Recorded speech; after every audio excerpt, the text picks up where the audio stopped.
Hello and welcome to the Agent Survival Guide podcast. This is our series, Agent Apps.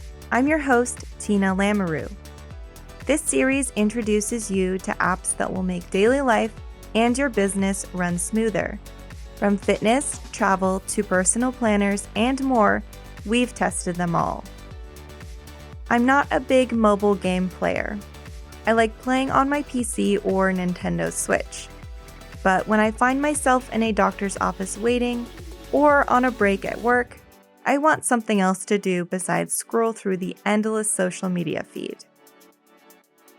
The novelty of games like Candy Crush and Bejeweled wore off after a while, and Geometry Bash was unbeatable for me. I wanted something a little different, and I found two games that aren't as flashy and chaotic as the ones I just mentioned.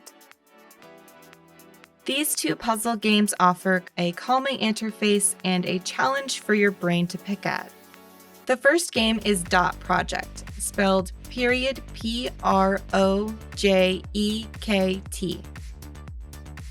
This game has a one-time cost of $1.99, which I think is a reasonable cost not to have pop-up ads all over my screen. Dot Project is a minimalistic silhouette puzzle game. On the screen, there are two unique shapes perpendicular to each other. To complete each level, you must create a shape with the cubes that match both silhouettes. That's where the challenge is. There's no scoring system or penalty for messing up, which I think is pretty good for my mental health. The aesthetic is a simple grayscale and calming music plays in the background. Playing with a stylus might be helpful. Sometimes my clumsy fingers got in the way of my view. While researching this game, I found it's available on iOS, Android, and you can get it for PC on Steam. So if you're still adverse to mobile games, you can play it on your computer. There is an augmented reality mode, represented by the letters AR in the bottom left corner. The app accesses your camera and you can use your surroundings as a background. The first time I used this AR setting, the app crashed on me. But after I set it up, I was able to use it just fine. This can be helpful if the white background or the night mode background makes the cubes blend in with everything. This game is a level up on Tetris with a 3D factor.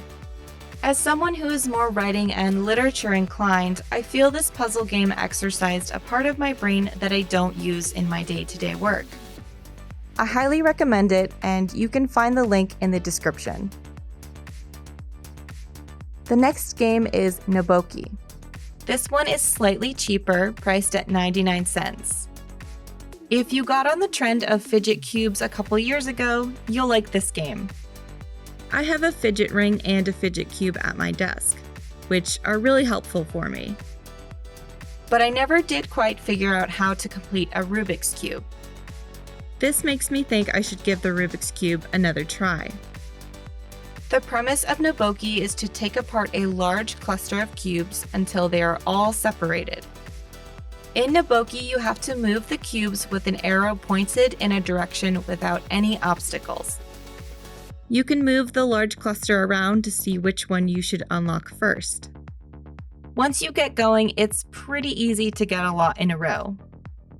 As you level up, the cubes have arrows and switches that you need to activate to change their direction. Like Dot Project, it is a minimalistic game and has calming music.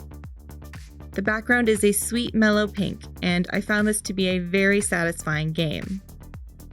Unlocking the cubes made me use my brain, but it didn't make me get frustrated. The levels grow more complicated, but there's no timer or scoring system.